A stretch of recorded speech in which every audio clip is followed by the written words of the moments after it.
AP శాసన మండలి సమావేశాలు వాడి వేడిగా కొనసాగాయి. కూటమి ప్రభుత్వం వచ్చిన తర్వాత యూనివర్సిటీ వీసీలతో బలవంతంగా రాజీనామా చేయించారని వైసీపీ సభ్యులు ఆరోపించగా మంత్రి లోకేష్ ధీటుగా సమాధానమిచ్చారు. సరైన ఆధారాలు ఇస్తే విచారణ చేయడానికి ప్రభుత్వం సిద్ధంగా ఉందన్నారు.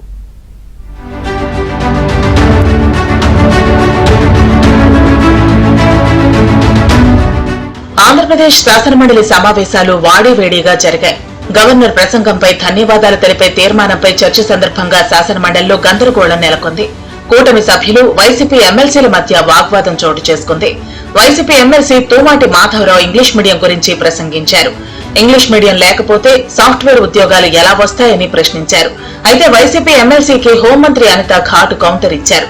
వైసీపీ ఎమ్మెల్సీలు తెలుగును అవమానిస్తున్నారని, తెలుగులో చదువుకున్న అనేక మంది ఉన్నత స్థాయికి వెళ్లారనే విషయాన్ని గుర్తుంచుకోవాలన్నారు.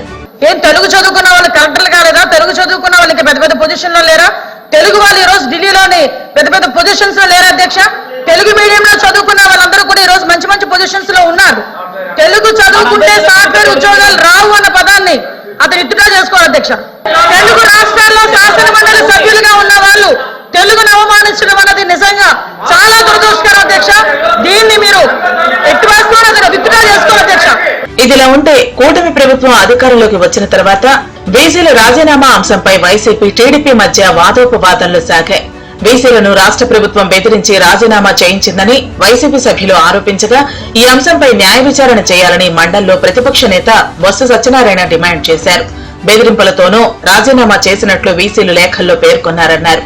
ఆయా లేఖల్లో ఏముందో కూడా విచారణ చేయాలని బొత్స కోరారు. ఒకేసారి ముక్కుమడికి ఏ ప్రభుత్వం చేయలేదన్నారు. మీరు వచ్చి ఎవరు చేశారు దౌర్జన్యంగా అంటారు. ఓ పని చెప్పండి అధ్యక్ష, నిజంగా శిస్తుంటే ప్రభుత్వానికి, నిజంగా గౌరవ మంత్రి గారికి ఆయన శాఖే కాబట్టి దాన్ని ఎంక్వైరీ చేయండి.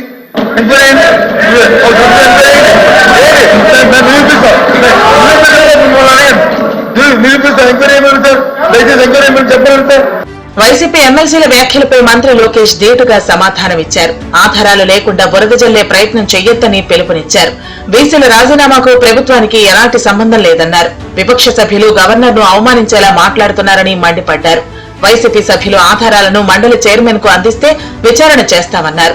2019 నుంచి 2024 వరకు జరిగిన అవకతవకలపై విచారణ చేస్తామని మంత్రి లోకేష్ స్పష్టం చేశారు. ఎవరో ఫోన్ చేశారు, ఏదో మాట్లాడినారు, అది రికార్డులో ఉంది. ముందుగా తొలగించండి, తర్వాత మొత్తం తీద్దాం. 2019 నుంచి జరిగిన అవకతవకలు ఏంటి మొత్తం చేస్తాం అధ్యక్ష. ఆల్రెడీ ఎంక్వైరీ చేశారు అధ్యక్ష దానిపైన. అది రిపోర్ట్ ఎదుగు, అది టేబుల్ ఇన్ హౌస్. దాని తర్వాత ఎవరు బెదిరించారు అంటే కూడా డిస్కస్ చేయడం నో ప్రాబ్లం. బెదిరిస్తాం, పరదాలు కట్టుకుని తిరుగుతాం, అది మా ప్రభుత్వం కాదు. ఈరోజు గౌరవ ముఖ్యమంత్రి గారు వెళ్ళి గ్రామంలో బ్యారికేడ్లు రాజు కూర్చుంటున్నారు. బెదిరించే అలవాటు మాకు లేదు, జడ్జిల్ని భయపరిచే అలవాటు మాకు లేదు. మండలి నుంచి వైసీపీ ఎమ్మెల్సీలు వాకౌట్ చేశారు. దీంతో మండలిని శుక్రవారానికి వాయిదా వేశారు.